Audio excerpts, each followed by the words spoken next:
Your mother, Governor Kathleen Blanco, led with strength and grace through some of the most difficult chapters in Louisiana history. What lessons from her life and legacy continue to influence the way that you lead today? Oh gosh, so much. So much. Things that I don't even realize come from her. I think the biggest thing is being able to go into tough, difficult situations and not knowing the outcome and not being afraid or not feeling like I have to have it all figured out on the front end. She was fearless and she was always principled and always looking out for the people that she governed. And I think that I hear that so many times today. People will say she cared about the state, she cared about the people, and she did that with vigor and she did it with strength. And so much of who I am comes from her and from my father. I grew up in such an interesting home, with two people that were phenomenal. And so I know I am learning more about myself every day, and I know where it comes from. It comes from both of those people, and so grateful for that influence. Surreal to me they're not here. Uh, I wish they were, but they're not. But I do feel them with me quite often. You're listening to Fueled, a Finstamaker podcast, and I'm your host, Catherine Finstamaker. Today on Fueled, I'm joined by Mayor President Monique Blanco Boulet, the elected leader of Lafayette Consolidated Government and a lifelong public servant known for her clear convictions, data-driven approach, and deep roots in Acadiana. Monique's experience spans 2 decades of regional planning, infrastructure strategy, and disaster recovery, culminating in her tenure as the CEO of the Acadiana Planning Commission. Since stepping into office, she has brought a pragmatic and principled tone to local governance, focused on accountability, streamlined operations, and smart reinvestment in core systems that serve people where they live. From long overdue drainage upgrades and traffic solutions to planning bold economic development corridors, her administration is balancing near-term fixes with long-view vision. And behind each initiative is a commitment to transparency, public trust, and protecting the unique culture that defines Lafayette. In today's conversation, set in the main gallery of the Acadiana Center for the Arts, we'll explore some of the work underway across the parish, the values that shape the Mayor-President's leadership, and her outlook for Lafayette's future. Thank you for joining us. Oh, thank you, Catherine. What a lovely intro. I appreciate that. So our interview today is divvied up into 3 parts: concrete, character, and legacy. We'll dig into the infrastructure projects underway. We'll dig into the heart of the wonderful leader that you are. And then we'll look forward into the future of our city and parish together. Yes. So part 1, concrete, advancing infrastructure and operational vision. Your administration just released a balanced $803.7 million budget for the 25-26 fiscal year. No small feat. Can you walk us through how you approached that process, your mindset going in, the priorities you set, and how you kept focus while ensuring Lafayette stayed on sound financial footing? Were there any tough calls or trade-offs along the way? And what aspects of the budget are you most excited about? So the budget, right? The least fun time of year, for me at least, I will say that, because it's very tedious and involved. It takes a lot of effort, which I guess is not my least favorite. It's a good time of year where we really go deep and try to identify what are our priorities and is that where we're spending our money, which does not always happen in government. And I think it's a changing of a mindset that I am really working on, so that our departments, we've grown. LCG has grown over the years. Lafayette has grown over the years. And we're in a restructuring year, I'll say that. You see a lot of those organizational restructures happen, but it's also happening this year. But it's also, how do we spend our money and what are we spending our money on and what does it mean? Rather than just saying, oh, we we have this much revenue in addition to last year, so just pile it on, pile it. I'm trying to pull it back and say, no. What are we trying to do different? And let's invest there. And so that process has been, it's been good, but it's not always easy. I think the budget this year, we have a lot of changes in the budget. I'm not expecting the budget process to be as smooth as it was last year. This year is going to be a little bit different, and that's okay. That's part of the process. The councils have to participate in it.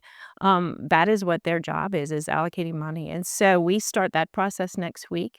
I'm excited. We've been working with a lot of the individual councilmen on the issues that they deal with in the parish and in the city, and then how do we address that. So there is a joint process that goes on with the administration and the council, and we're going to see that play out next week. It should get pretty interesting, but a lot of great things. Lafayette is such a good place. That is something I have come to really appreciate at such a higher level.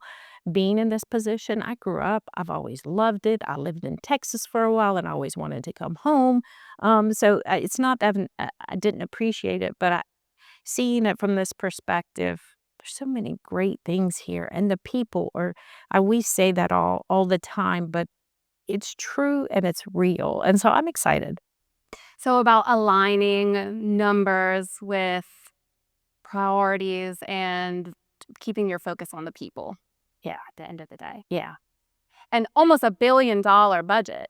It's a big budget. Now, a big chunk of that is LUS. You have to remember that. Okay. And LUS dollars do not mingle with the general fund or the regular city operations. It is legally kept separate. Almost half of it is LUS. Okay. Which is phenomenal as well. Another one of our great assets is LUS. So we own our water, our sewer, and electrical. And so we're going to see big transformations happening with those, or I should say modernizations of those systems. We're working deep with the sewer system, not the sexiest, but absolutely necessary for the growth we have coming. The electrical grid, we are looking, the Johnston Street project is going to give us that opportunity to really modernize the core of that grid, which it's something we need. And what I challenge my team with is, what do we need to do for the next 50 years, right? We're here. All the people before us got us to this point. They made some tremendous decisions. I always go back to Joey Durrell bringing in fiber. What do we need to do for the next 50 years? Right. So that in 50 years, they can look back and say, oh, they did some good things. Now, how do we go forward? This is such a tremendous community. So let's shift gears and dig a little deeper into Bertrand Drive, an area that you've described as a gateway to Lafayette's heart. The city hosted community meetings last year, and this year momentum has grown. So what does this corridor represent for you, and how do you see the project evolving in terms of planning, engagement, long-term vision? Right. So Bertrand, for me, is really a proof of concept project. It's something that, we are addressing all of the elements on Bertrand, from drainage to the communication lines, the electrical grid is being rebuilt, the connectivity, the sidewalks, the shared path use, connecting Moncus Park to Cajun Field, the economic development. There's so many elements in Bertrand, and we've put a really good team together. It's only a half mile. So really working through these issues, like, okay, seriously, if we want to put all the communications underground, we haven't really done that before. So developing out this process is understanding the barriers, the hurdles, before we get into Johnston Street. Johnston Street, I said to my team yesterday, who would ever think of saying they're going to fix Johnston Street? It's a whale. From Ambassador Caffery to I-10. It's a whale. Why did I do this? Except for the fact it's so needed, and we can. But there's so many black holes in that whole idea of a project that size. But if we can work through a lot of those black holes in Bertrand and at least identify what they are, we can plan for them. What are the barriers? Let's identify the barriers and let's factor them. So Bertrand has given us that opportunity to work through a lot of those new processes so that when we finish, we have the infrastructure is modernized. The older parts of town, it's drainage, sewer, the electrical grid needs to be upgraded. There's a lot of things that if we don't stop and do now, it's just going to I think it hurts us from an economic development perspective and a growth perspective. And so Bertrand gives us, it is that prototype. And I'm looking forward to, the engineers always cringe when I restate their deadlines, but we should be well underway by the first quarter of 26. And the communications will be the first piece, and then we'll fix the drainage. There's been drainage issues there for many years. And it gives us an opportunity to go in there and fix those things. And so I'm excited about Bertrand. I think whenever people don't see excavators on site Yeah. and they don't see dirt moving, they think that something has stalled out. Yeah. But you call to attention the massive amount of planning that goes into ensuring that when the excavator does come on site, Right. that this is going to go as smoothly as possible. And the importance of the planning piece, the design piece, Yeah. the community engagement piece, and all of that takes time. And those are gears turning that people don't often see. Right. Absolutely. Now, we've only been talking about this project since last year. So I will say this project has moved a lot faster than I expected, but part of it is we're using local money. So we're not using state or federal money, so we don't have to go there for approval. But where we are now, we have a good baseline preliminary plan, and it's being engineered. We're also looking at a layer of how do we personalize this corridor? How do we give it the character of the businesses in and around it, but as well as the city. And so, one of the things we've talked about is giving, like creating a district, a name. And we do want to have a public meeting and open that up. But I had a little idea because you have Holden Heights right there, but could that be the Heights or something else?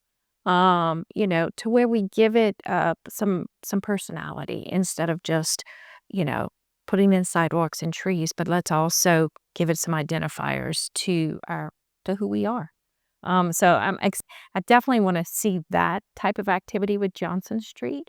I was in New York 2 weeks ago and got the opportunity to do, I was there with Bloomberg, but at the tail end, I went up with one of the firms there that does a lot of their streetscaping and a lot of all of the 9/11 memorial stuff. So we walked through those projects and looked at the details that were added in that made it special. Right.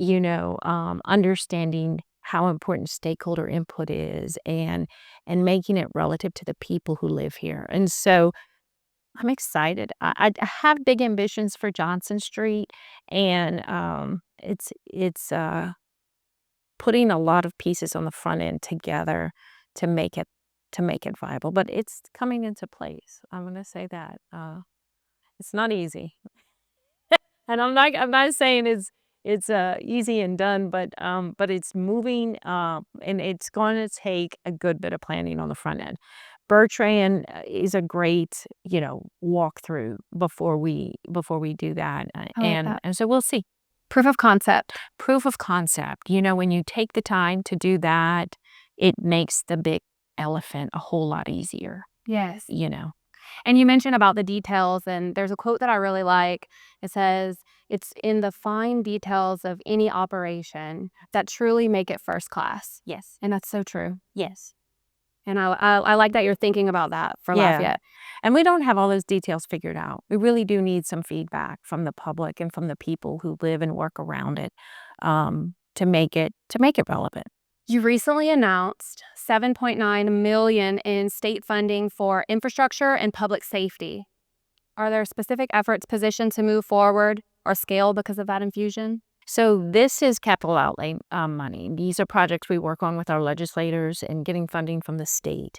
And absolutely, some of them have been ongoing for some time. Lake Farm Road Roundabout is one of them, where we are in the planning process but accumulating the construction dollars. I think we have enough now to complete that roundabout, so that project will move forward. We were talking about the planning earlier. The funding we try to get in pieces to fit in as needed.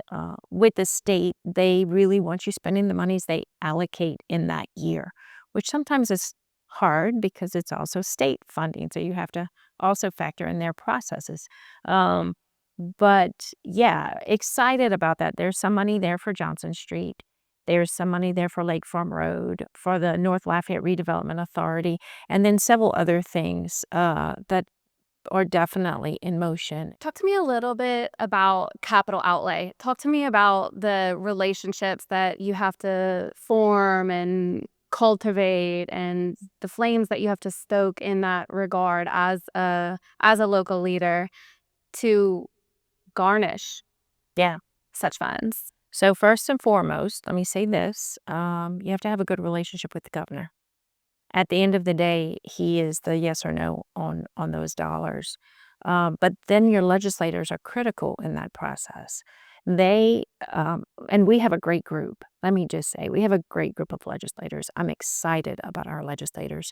It's you know, it's there are people from other parts of the state that even say y'all have such a strong delegation, and we do. So I'm excited about our legislators. But then it's how they're positioned throughout the different committees, and then the whole political structure is that determines how it's delivered. And so with the partnerships we have with the legislators, and then with the governor, keeping that strong open door with the governor, and understanding, the types of things this administration wants to be involved in. And then we have a lot of needs. So fitting in those goals and that vision is not hard, I will say that, but it is important. Aligning stars. Aligning stars, yes. I love Yes. that. You've called for a realignment of priorities, more data, more transparency, better tracking of outcomes. What kinds of structural or cultural changes have you initiated inside of LCG to bring that vision to life? So first, or I guess the largest impact was really a new accounting system. We pretty much had a manual accounting system, and it's a monster budget and finances. And to bring in a new ERP system, we're still in the process. We, I guess, kicked off half of it in January, all of the purchasing and everything except HR. HR, we are now building.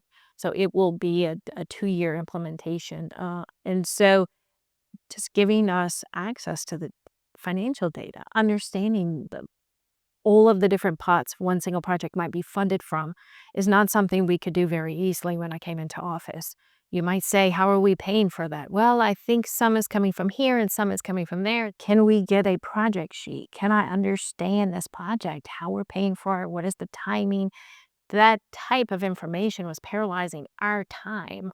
You should have that when you walk in to talk about a project. You should understand, where are we? What are the resources being used for it? That kind of data point did not exist. It was very hard to accumulate. So if you wanted to do a project meeting and look at multiple projects, it was not easy. Creating efficiencies, right? Knowledge is power, and especially around dollars and projects and metrics. And so our IT, Matthew DeYoung, comes from Oshner. He was running IT in multiple locations. We call him MacGyver. Yesterday we were at a staff meeting. I was like, MacGyver's here. He is MacGyver, but you need that in an IT department, and we have it. So whatever the problem is, and other agencies like the city court, when they ran into IT problems, I was like, bring Matthew in. Let's think about this holistically, and let's think about this so that when they're processing, because we pay for a lot of their stuff, when they're processing things, and does the police department need it? How do we cross-pollinate data and information, and how do we not have to look at it 5 different ways, but look at it in a much more productive way? That will be an ongoing effort as long as I am in office. I don't think it's something we can solve immediately, but it's something we've made a lot of great progress on.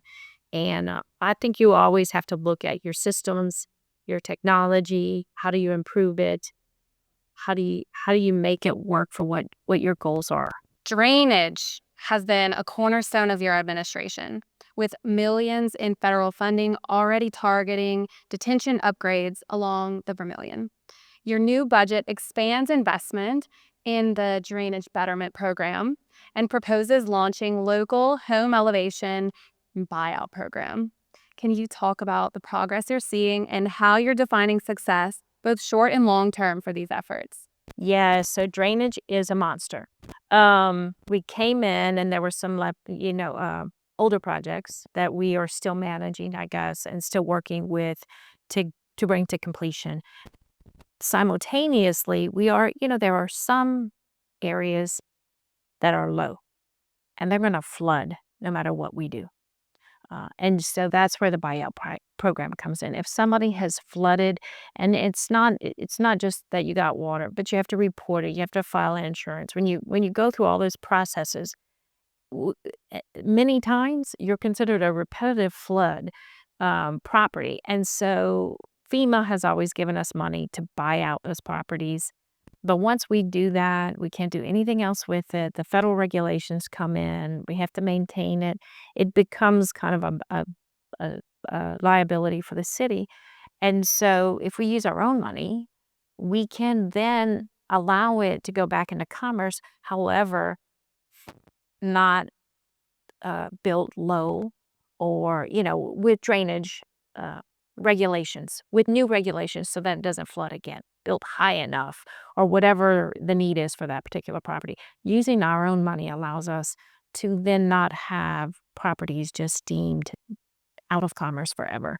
We don't want to do that. And so that's part of that. Now, the other thing with drainage, Catherine, is we're really trying to think big. I'm excited about some plans that are not quite ready to go public with, but downtown Johnston Street was built without any drainage underneath it because Lee Street, right parallel to it, was a natural canal.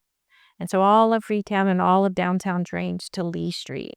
And it's super undersized, I think by like 350%. It's too small for the amount of water there in just a 10-year storm. So we're looking at, can we put modern day sized drainage under Johnston Street for that entire area? And I do think we're going to see a very viable path forward that can fundamentally modernize the drainage in the oldest parts of our city. And that's part of the Johnston Street project. Some people say, oh, it's sidewalks. It's not. We're going to do this, but when we put it back, we're going to put it back pretty.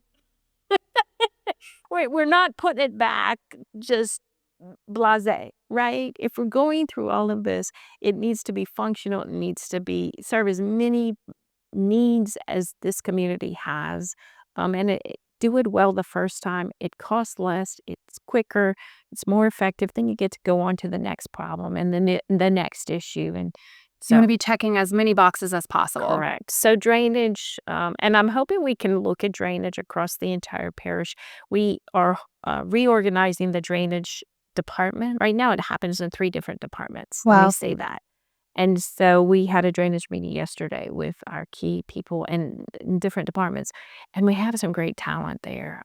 But we need to make sure they have the right tools, and we need to make sure that the organizational structure allows them to do really good work. And that's what we're looking at. People don't think about underground drainage enough. It's hard to fix. That's why. I mean, the pipes downtown are like this big, and maybe not exactly, right? But what we need is like this big. And if we make them that big, we flood everything on the other side of the university. Right. So it's not an easy fix. So when we realized Johnston Street was wide open and we want to go into Johnston Street anyway and look at the utilities and look at the sewer, then it was like, wait a minute, this is got the potential to really solve a lot of problems in a big way. And I think just on our side and some of the things that I've learned looking at different things with our hydrologic modelers, and, once you move one piece, the rest of the equation changes. Correct. You really have to know what you're doing. Absolutely. And that's why this is taking a minute to develop out. I've gotten the results back and had some more questions, and I think the public will too. And so we want to answer as many questions as we can on the front end. Then we will open it up and present it out, and then we'll get more feedback. And it is you do have to think about everything. It's pretty significant to make these kinds of moves, but if we can do it and do it well, then we get good results. You've placed a strong focus on Johnston Street as a critical corridor, and rightly so, and we've talked about it. Lafayette continues to grow in other areas, particularly south of Colley Saloon. So I'm wondering, do you see the geographic center of the parish shifting? And how does that evolving footprint influence the way that Johnston Street and other key arteries are prioritized? Right. So we have tremendous growth. And you're right, a lot of it is moving, I guess, south, right? And it's good. And it's something that I want to support and make sure that it continues. Johnson is different and it has its own character. And I think the commercial activity there can thrive as much as it can on the south side. The growth we have the need for more, I guess, commercial corridors. So if I don't compare them to each other so much as because they're both unique, and Johnson Street is the history of. I mean, if you grew up in if I grew up in Lafayette, I grew up on Johnson Street. It is the space that I know as a child, my childhood space. Going out to STM, and it's a part of who we are, and it needs to be revitalized, and it needs to be just as valued as the rest of the city. And so lots of good things, and I don't want anybody to think, it's one or the other. It is absolutely not one or the other. We need to support both, and we need to make sure both are able to thrive. Right. It's interesting to walk into maybe a sugarcane field one day and then see it be developed into a brand new, white picket fence neighborhood. Then you also have to revisit neighborhoods that have existed. Right. It's like on the backs of those neighborhoods, we built this community to enable us to have the nice new. We need to revisit and rehabilitate as well. Yes, that infrastructure, that older infrastructure. One of the things we're doing with the sewer system. So I learned this coming into office. I was not familiar with how sewer works. I'll be honest. But we have a lift station coming for the downtown midtown area. It's important. beyond downtown, and it was supposed to be about $12 million, and it came back at $16.5 million. I was like, so I talked to LUS and I was like, what do we do after? Because it'll give us 2,000 units, but when we use up those 2,000 units, do we have to build another $16.5 million or $20 million by that time lift station? Like it's a endless. And Jeff Stewart explained to me that it's more of a Band-Aid. These lift stations are more of a Band-Aid. And even in rainstorms, we're sending pumper trucks out, even with the new pumps, to try to keep things. And so we go to capacity in a rainstorm. When we tell developers, we don't have the sewer capacity, it's because in a rainstorm, there's so many leaks and cracks in our sewer system. We are processing more rainwater than wastewater. And so he also explained our pipes, the ones that LUS owns, are under a 10-year review and repair cycle. And 80% of them have been repaired, so and brought up to good standards. Our pipes are okay, but the older parts of town, the tree roots, wherever you have big trees, a lot of those pipes are busted. The old clay pipes, big gaps, creating major issues in our sewer system. So rather than plan for the next lift station, I said, what if we started fixing those pipes? And he said, first of all, that would be phenomenal. But second of all, we can't spend government money on private property. Challenge. But it's just a challenge. It's not a barrier. We can work around that. And so we started having different conversations. We brought in our legal team. That is what the Bloomberg Global Challenge is. And so we're working with Bloomberg. We just had a group go to Columbia, and they had a ball. But it's 4 days of intense working with their teams on putting together a solution around this problem. And 25 of the cities that were there will get awarded $1 million. So my team is very competitive. So I've challenged them. This is something we win or lose. And they're like, no, we will win. I promise you. But I do think we have a really good concept coming together. And if we can put together some money and find that legal path to be able to fix maybe just a $500 problem on somebody's property, it creates a lot more capacity for the entire system. And so getting creative with those things that they say, oh no, we're government, we can't do that. Wait a minute, that doesn't even make sense. We need to do it. We need to go back and fix the broken pipes in the old parts of town. It's the older infrastructure, exactly what you're saying. In those brand new areas, they have new infrastructure, but they are being built on the backs of the old. And so it's time to reinvest in and fix that, and we will all be better for it. I will say that. As they say, a rising tide Yes, lifts all boats. that's right. Aiming for the rising tide. That's it. Corridors like University Avenue and Ambassador Caffery often serve as a visitor's first impression of the city. What improvements are you envisioning in those areas to better reflect Lafayette's culture and vitality? So we're excited. We're we're in a process right now for public art. We're about to have a call, and it'll go out to national artists. And so the gateway right there at I-10 and University will have, it will be treated as a significant gateway. And that's in process now. As the construction process ends, which I think it probably has about another year, we should be at a place where we can install some nice artwork. I'm excited about that. We do have other gateways, right? And then the interstate itself. We also have a project in progress right now. It's working with DOTD. So it's a slow and federal highway. So when you have to deal with this, the local, the state, and the federal government, put on your slow boat because it's not going to move too fast. But there's a landscape plan for the interstate. So when you enter Lafayette Parish, we would like the landscape to change. And it's done in a natural way, a low maintenance way, but that you're someplace different. And I think the plan has signs. But if you throw signs at DOTD and federal highways, it's even slower. So we said, let's get the landscape approved. And that's where we are right now, is working with the DOTD through an approval process of, if we do this, can you guys give us the green light? And because it's their roadway. But that really would significantly shift your whole experience coming into Lafayette. So really looking at those gateways and how do we share the experience and the values that we all know and love when people enter is the goal. I've seen some beautiful things driving on the highway, even something so simple as wildflowers Yeah. in a median. Yeah. And then some of this big city art I just die for. Yeah. Federal highways is really fun about putting things, particularly distractions, because they don't want your eyes looking at the art instead of the highway.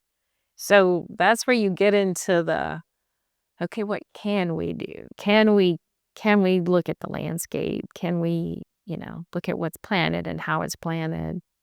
I think at one point, a couple of years ago, they didn't want humorous signs on the interstate. I will say it's really funny. A couple of years ago, I got a new glasses prescription. And then it was like, I put on my glasses and then I said, oh, this is why people get into accidents. Catherine. Because all the things I can see now. I had just been following the blue line on my navigation, for too long. I just checked the blue line, I didn't realize how much I wasn't seeing. But billboards have words and, they can be very distracting. I have the same experience, but I do So, drive with mine. I do understand distraction. But maybe we can find a balance with DOTD. The Evangeline Thruway and I-49 corridor remain top of mind for many residents.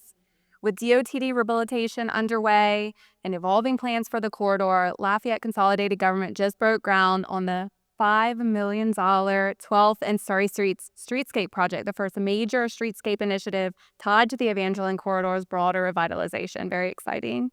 How do you see Lafayette's role in shaping the corridor's future, balancing mobility, equity, cultural preservation, while also delivering visible improvements like the 12th Street project in the neighborhoods today? Yeah, so we have the 12th Street, and connecting Lafayette is one of my goals through shared paths.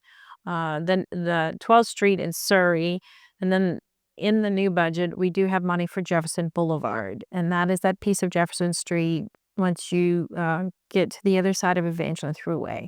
There's just so much character right there in Lafayette. That's the old Sterling Grove neighborhood, and you have the big stately homes and stuff, but the infrastructure is, let me just say, shabby. We are working on those investments. We had a meeting not too long ago, maybe a week ago, with DOTD on the big project. They are designing the Willow Street ground level treatments. I guess they're rebuilding a lot of the roadways around Willow Street to be able to interact properly when the interstate comes through, and then the Collie Saloon interchange.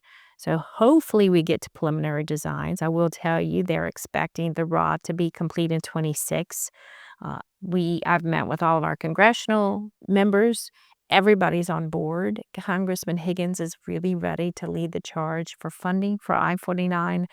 We have to have that record of decision, but we're very close to that. It is in D.C. at this point, so DOTD has finished all of their documentation, all of their environmental tests, everything that they have to go through is complete, and that document is being approved by Federal Highway. So we're not too far. Not too far, but it is a vital, absolute economic development, reinvestment, revitalization project that hits every note. It's important to the city, it's important to the parish, it's important to the region, it's important to the state. And then what happens at the ground level in the city is also very important. So that's what 12th Street is. That's what Jefferson Boulevard is. It's how do we heal the poor infrastructure that exists there. And I think because of when it was built in the 60s, it just kind of dilapidated. And we've not had the ability to be able to fix it. So now's the time. Neglected too long. Too long. Yes. Well, congratulations on the groundbreaking. Thank you. Saw the pictures and a sweet win for the neighborhoods. Yes. Our firm has had a long-standing relationship with Lafayette Consolidated Government, particularly in the areas of transportation and drainage engineering. From your perspective, what makes for an effective working relationship with outside engineering partners when tackling complex infrastructure challenges? Firms like Fence2Maker bring an ability to develop expertise out. The engineers, I've worked with your engineers for over a decade, and some of them really do have knowledge and experience. They've gone deep in certain areas, and so there's a trust. I think whether it's internal, external, when we're working on something, having trust is the single most important thing. Trust that we're all coming to the table, we're all earnestly trying to solve a problem together. And that's one thing Fence2Maker has been known for many, many years. Decades. Let's just say decades, right? You guys bring a lot of expertise and you bring a lot of resources when you show up. So it's a really good partnership. Love the trust. Yes. Having led the Acadiana Planning Commission, you bring a regional lens to this role. How has that broader perspective influenced your approach to infrastructure and economic development at both the parish and city levels? Yeah, so I still have a really good relationship with the parish presidents. Had to do a little repairing of relationships, particularly with St. Martin Parish, I will say that. But that has been a good experience. Pete Delcom is over there. We've pulled our engineers together. We've talked through drainage, that's the one area, I guess, the sore spot. And how do we move forward together? And how do we look at things at a higher level, especially with drainage, water, knows no bounds, all of those cliches, everything, but it's real. We need those partnerships. And so we've really made an effort there to rebuild that relationship and the trust. And then also, I'm still involved with the Acadiana Planning Commission. I'm not the CEO anymore, but now I sit on the board, which is very interesting. And so Sarah Gary and her whole team is doing a phenomenal job. I'm very excited when I get the chance to work with them. A different vantage point. Yes. I love that. Yes. Moving on, part 2, character, the person behind the leadership. You said that you never expected to run for office, yet here you are leading one of Louisiana's most visible local governments. What inspired you to make that leap from regional administration into elected leadership? Yeah, I can ask that. Why did you run? I really didn't like what I was seeing. And I knew I didn't have ambition to run, but I grew up in politics and I know how it works. I knew I could make a very strong run with a good chance of success. And I wanted to change things. I mean, I'll just leave it at that. I did not like what I saw. It didn't feel like the home that I know and love. Um, and and so that's what got me into that race. A lot of people look at things that they don't like, but it doesn't make them get up out of their chair and put their name on a I'm ballot. gonna blame my parents for that. Yeah, no, I know, but I could. Yeah, I could. It was a really tough situation, I thought, for the city and the parish politically, and I could do it. I knew I could. I don't know why I felt the confidence I did. It was a really tough experience, but I knew I could get to the other side of it, and and so I did. It has a lot to do with my faith. I don't know how much you want to go into that, but it was a conversation with God of, if you walk with me, then okay. Because it was pretty intimidating. I mean, I come in with a lot of confidence. I'm not going to lie, but it was a very intimidating decision to make and big. But once I made it, I was there. So I don't know. I love it. I love the confidence. Yeah, that comes from God too. I don't know how I got through that election as confident as I did, because it was a big lift. It's a big lift, but I'm glad I did it. We have a great community. We have a great community. And I spent the first year kind of calming things down, but we're rolling, we are doing great things. And so I am glad. It's hard. This year is much easier than last year. The first year was intense. There was a lot of stabilizing the financial and legal environment. But this year, I feel like we're moving forward. I mean, we still have some loose ends, but that's okay. We'll get them, but we're moving forward. We're looking forward, and great things to come. You've worked across sectors: government, planning, nonprofits, private industry. How have those varied perspectives shaped your approach to leadership today? But we have to build a city for everybody. We have to build a city for our families. We have to build a city for our businesses. We have to build an environment and a foundation. I think that's what government's role is to have that foundation from which families can grow and thrive and businesses can grow and thrive. You need both, and understanding where they're all coming from is important, and respecting that, and then identifying that proper role for government. It's not everywhere. Government should not be everywhere. It should not be doing everything, but building that foundation, making sure the infrastructure is there so development can come in, making sure, there are some real fundamentals that government needs to take care of so that, with the end game being families and businesses can grow and thrive. Yeah. The community's made of people at the end of the day. Absolutely. People who experience the infrastructure, who experience the economic development, turning back into the quality of life for the people who live here. I mean, economic development is creating that job environment where companies can come and grow and provide jobs for our people. And the reason we go to work, for the most part, is to provide and take care of our family. Yeah. To be able to, take care of the people we love and take them to school, to the doctor, to church, to, the grocery store, to parks. And so that's so we go to work, I think, for our loved ones more than anything.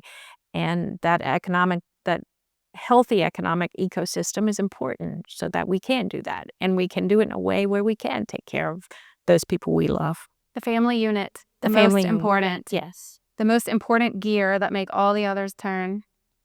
You talked about creating a whole of government culture where agencies, departments, and teams share vision and strategy. You talked about some of the systems in place that you set in place. How do you build that kind of internal unity in a consolidated government as complex as LCG? Yeah. So we talked about this yesterday, actually, with all of the directors and the executive team. And we've spent a lot of time setting a vision amongst ourselves. And I think our teams really understand it. But it's a vision we have to share all the way through the entire organization. And I've done some meetings with the management, the managers, which is below the directors and the supervisors, and with some of them. But we need to do more of it. especially on Johnson Street. We pulled everybody who's going to touch that project in some form or fashion, which is most of all of the departments, and really talked about what is the end game here. And so sharing the vision down through the organizational structure is critical. Getting the buy-in, letting them hear me talk about it. Because when they realize, and some of the meetings we've had, they look at me and they said, we've never been in a meeting with the mayor. And I was like, oh, well, I'm here. And just to talk about, this is what I see us doing, and this is why your role is so important. Because if everyone has a small job or a small part of it, but if they each do it well, we get a much better product. Right. And so I need their buy-in. I need them to understand what the end product is. LUS is one of those pieces that has been really good to work with. And I know that's not always the case. But once they understood what we were trying to do on Bertrand, they realized Holden Heights has one of the oldest grids in the city. And the opportunity to modernize that for that neighborhood, to put that new infrastructure in, they got excited. That's what they do, right? But the value of having them show up in a big way and do it well is so important, as it is for every department across the board. And so it's a shared vision, it's shared buy-in, and it's also understanding the value of every one of our jobs coming together to do something great. I always love the big picture. Yeah. It makes the task feel so much more grand Yeah. when I know the big picture. Yes. Not everyone's like that, but every I think a lot of Yeah. people more are than aren't like that. every grand vision is put together by 1,000 little pieces. I mean, no grand vision is one single swipe, right? I can only dream, but if we don't have everybody to make it happen, then it's just a dream. So yeah, no, everybody, and I always say the person who greets people at the door is one of the most important, because especially if I'm going into a tense meeting and the people arrive at City Hall and the person who greets them is gruff, it's going to make my meeting harder. If the person who greets them is smiling and welcoming and come in and, they relax and our conversation is easier. And so that is a critical position. And I need everybody who's greeting people to realize it's a critical position for you to welcome them into our city hall and make them feel at home, so that when we talk and we have tough conversations, sometimes we get to focus on that issue and not the disposition that may not be so happy. You mentioned City Hall. In your budget, you mentioned some civic infrastructure improvements. Did you want to touch on that at all? Yes. So I think we're close to releasing some plans on that, right? So came into City Hall and there was some money in ARPA that had been put there for City Hall renovation. So we started looking into it. The systems are old. It was original Sears. When I was a child, which I'm older than you are, you would go to Sears and they always had a popcorn machine. I think of the popcorn when and somebody asked me if we could get if he could donate a popcorn machine, and I was like, maybe. But so it was Sears, and it's still, it's Sears, right? I kind of call it Sears sometimes. And there's large swaths of it that are empty and full of boxes, and then large swaths of it where people are working on top of each other, and the plumbing is bad, and the bathrooms are really bad. The employee bathrooms are embarrassing, bad. The systems in the building, the electrical and mechanical systems, we need to look at. The escalator, when it breaks, every time it breaks, it's a custom-made part because it's so old. So it's expensive to maintain. So we started looking at utilization. We brought in a firm that is working with the state on all of the state buildings on redesigning, and they've set standards of this type of position needs this kind of space. This type of position needs this. And so it's bringing in state standards on space utilization. That was the first thing we did, is how do we use this space better? How do we take care of that empty space? The other big missing part of City Hall is we don't have a public meeting space. When I worked at APC at Rosa Parks, we had the multi-use room. Phenomenal. We used that room so much to bring people in, to get feedback, to bring them into the processes of what we were doing. And we don't have that at City Hall. So that was kind of my first thought is where can we put a public meeting space where the public can really come in and use this. So we started with a spatialization, and then I asked them, can you modernize even the outside? I mean, the building is solid. We don't need to tear it down. We don't need anything major. So they've done some minor modifications to put the entrance back on University. Right now, you might park over here, and if you're new to the building, it's going to take you 10 minutes to realize you have to go all the way around to the side to enter. And so creating that entrance on University, which it's minor modifications, but it's game changing. So I'm excited to share those sketches and let people see what we want to do. But that'll be coming up in the new budget process as well. People often describe you as pragmatic, methodical, visionary. How would you describe your own leadership style, and how do you think that's evolved over time? I do see the big picture. And I really, coming into LCG, um, there are times where you get frustrated and you're like, gosh, what are we going to do here? And what I realized very quickly is we have a lot of employees at LCG who are good people who want to do good work. Maybe they haven't been given the resources. We don't do a whole lot of professional development. We don't do any. We'll hire an engineer and say, here, go manage this $20 million project, do the finances, deal with the public, all these things they don't teach in engineering school. Understanding the value of the people that are doing the work is something that I think I do specialize from a leadership perspective. Because if you can do that, you can get the most out of them and really good work. So I think it's I don't know, Catherine, you asked me to define my leadership style. I don't have that elevator speech, but I will say I think it's a high-level perspective with the ability to look deep and understand the value of the entire process and all of the people involved.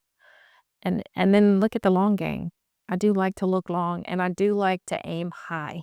I'm okay. I'd rather aim here and get here than aim here and get here. I do like to aim high and take risk. A calculated, educated risk. Not risky risk, but calculated, educated risk. I'm all about it. I love your focus on people. I like how you light up when you talk about people. I like the thought of investing in the people who work for our government with professional development, which is not something that one would normally think would come from government. But even seeing some of the people go to this recent, what The was it Bloomberg. in Yes. the Bloomberg, even seeing people Yeah. and seeing that celebrated on social media, to see your people, that made me feel excited to see the people of our government excited and being creative and engaged and being challenged and being provided with an opportunity to do something like that. That made me feel good as someone who lives here. I'm glad. And look, Bloomberg paid for all of that. So let me just say that Michael Bloomberg was the mayor of New York for 12 years. He is one of the only major philanthropists who was actually a mayor. And so he understands the challenges. I got to spend some time with him 2 weeks ago. Phenomenal man. But he understands the challenges we have. And so their goal is to give us tools that we can then duplicate in all of our processes and projects. Their goal is really to teach our people how to plan and how to layer different opportunities on singular projects. So for the greatest impact. So thank you for that. But yes, where we can develop our people, we should. I mean, we don't have the same luxury as the private sector. Let me say that. But, when we do retreats, we went to Uncle T's in Scott once. We went to the wetlands. We on the golf course there. So let's go there. We don't have to go big and travel and have big conferences, but we can do professional development. We can do it locally. We can bring in good people to teach us, and we can make our people better. It ripples. It does ripple. Absolutely. Your mother, Governor Kathleen Blanco, led with strength and grace through some of the most difficult chapters in Louisiana history. What lessons from her life and legacy continue to influence the way that you lead today? Oh gosh, so much. So much. Things that I don't even realize come from her. I think the biggest thing is being able to go into tough, difficult situations and not knowing the outcome and not being afraid or not feeling like I have to have it all figured out on the front end. I watched her. She was fearless, and she was always principled and always looking out for the people that she governed. And I think that I hear that so many times today. People will say she cared about the state, she cared about the people, and she did that with vigor, and she did it with strength. And so much of who I am comes from her and from my father. My father was a lot different than she was, a lot more vivacious. I say I try to keep him in my pocket, not let that out all the time, but it's there. Uh, he was loud and boisterous, and he was, full of energy, and just we. I grew up in such an interesting home, with two people that were phenomenal. And so I know I am learning more about myself every day, and I know where it comes from. It comes from both of those people, and so grateful for that influence. Surreal to me they're not here. Uh, I wish they were, but they're not. But I do feel them with me quite often. So Lafayette's political climate has seen its share of intensity in recent years, to put it politely. What gives you the courage to keep showing up in that environment? And maybe it's some of what you just mentioned, knowing how personal the stakes can feel. yeah, faith, faith. When it gets intense, and it does, or if it gets nasty, and it does, I just step back and say the Our Father or the Hail Mary. I am Catholic, and Mary is very personal to me, and so it creates clarity, and then I just move forward, and I just put it on the side and move forward. Politics has got that. It's part of the game, so I'm not going to complain about it. It is part of. I stepped into it, right? I stepped into it, but I'm not going to let it stop me either. I'm not going to let it stop me. So My dad always says you have to understand the game that you're playing. absolutely. And then you have to understand how to win. Two things. What is the game, and how do you win? Two Right. things. Yep. And it is a game. I mean, and luckily that game pretty much stays outside of our offices and what we do day to day. But it's there, and I know it's there. I don't listen to it. I don't pay attention to it. I factor it. Like everything else, and then move forward. And we're doing great work. And so as long as we can do great work, then we just move forward. You know what I love about our local leadership and everyone that I've talked to so far? Really strong faith and an unabashed acknowledgement of their faith as being so instrumental in being led by their conscience and having that North Star. Yes. And I really think it's a beautiful North Star. I think that's one of the things that makes us so special. And I say that with a lot of humility because I know other communities pray and have faith too. I'm not going to say Lafayette has more, but there is something so deep in our faith. It is almost like a protective shield a lot of times. And so while we do have tragedy and we do have hard times and bad things happen, we have such an inner strength. And it is in so many of our leaders. You're correct. So many people. For me, it is fundamental. It is how I get through a difficult meeting. A Hail Mary takes 2 seconds. It is almost that simple for me. It's just to refocus. I said this at the prayer breakfast this year in May.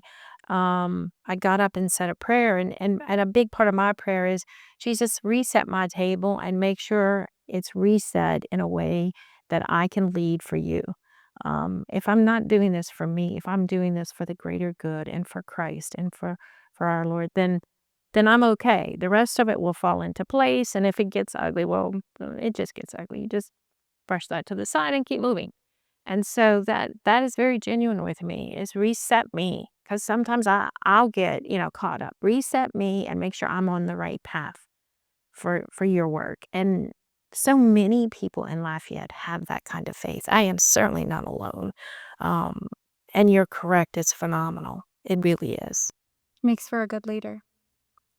You've built a leadership team that reflects a wide range of strengths and perspectives. How do you think about diversity in leadership shaping public service for the better? I think diversity is important. And not just black and white. We say that and we think of black and white or, American or non-American. I think different perspectives, different types of education, different types of backgrounds. Some people rural, some people urban, some people, from, I think it's good to have people from Ivy League, but also regular league.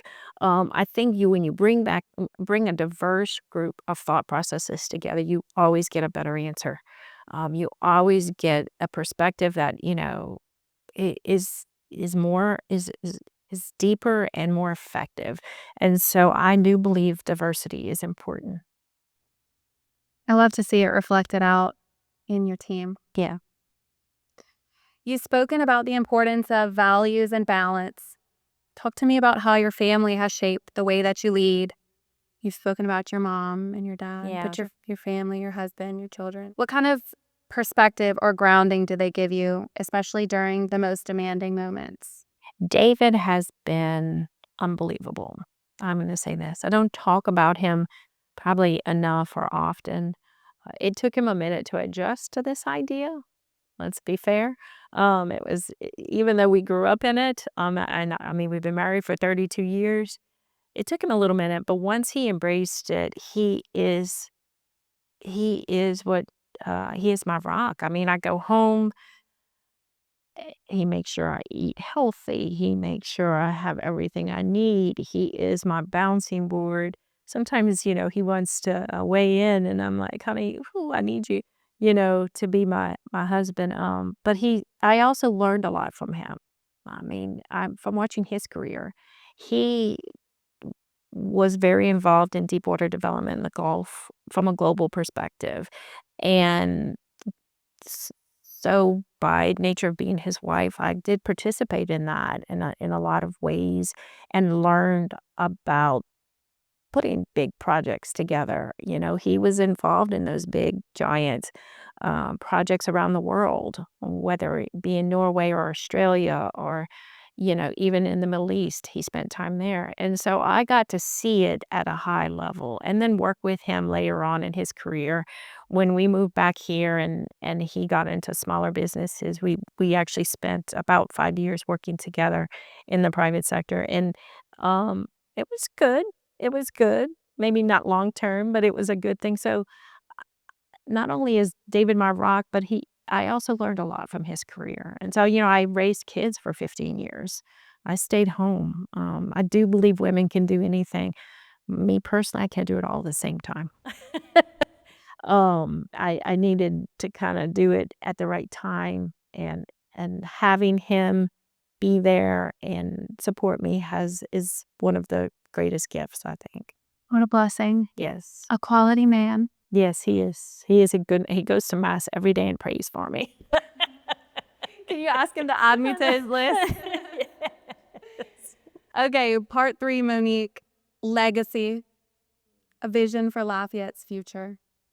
When you imagine Lafayette in 10 or 20 years, what's the picture that comes to mind, and what do you hope your administration is remembered for helping to build?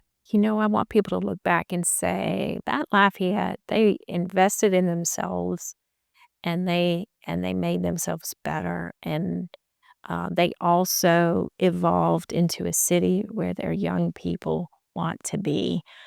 That's what I want for my own family, but that's what the rest of us want. And so it's that reinvestment in ourselves and that constant growth. So hopefully we set that stage for something that continues for decades to come, but make that initial investment in ourselves and really rebuild the best parts of who we are. I love that. And make a place that people want to stay. Yes. Yes. What kinds of long-term investments we've talked about some of this, whether in people, systems, or infrastructure, do you believe have the power to shape Lafayette's trajectory most meaningfully? So the obvious, Johnston, Bertrand, those kinds of things, but also modernizing the electrical grid, reestablishing the sewer system. And when I say that, really building a sewer system that can sustain what our waste, right? Not all of our rainwater. Really making those investments that are going to be in place and allow for what we need over the next 50 to 100 years. We're going to be here. We're going to be here one way or the other. I want us to be here alive and well and celebrating all of the things that make us who we are. We're sitting here at the Acadiana Center for the Arts in the middle of all of this artwork. And I know some of it's local, probably most of it is local. Such a dynamic people we have, such a dynamic city we have. I wanted to continue the tradition set by our predecessors for many, many years to come. I love your sentiment. If your legacy isn't measured in headlines or milestones, but in the culture that you helped to shape within LCG and across the community, what do you hope people say that you made possible? So I want people to be proud of Lafayette. I want all of our people to be proud. Our young people, some of my own kids will go away. I want them to go away, but then I want them to come back. They have a piece of us in them. All those people who come to college here have a piece of Lafayette in them. I want them to know it's a part of them forever. And I want them to have pride in that. And I want them to know Lafayette is that special place that we call home, right? I think that's a song. It is that special place we call home. And it is the place where we can be ourselves, where we can thrive, and we can grow as a people and as a faith-filled people. Let me just say that, so that we can make the world better. It's a great place to be. Yes, Lafayette. it is a great place to And be. it's an exciting time to live. It is. It really is. So finally, the question we ask all of our guests on the podcast, in the spirit of our podcast name, Fueled, what fuels you? Doing great work with good people. I think we have fun, and it makes it worth it every day. Well, thank you for spending some of your time here with us today. I appreciate you, your perspective, and your leadership, of course. It's been a pleasure. Yes, it has. This has been fun. Amen. Thank you. Amen.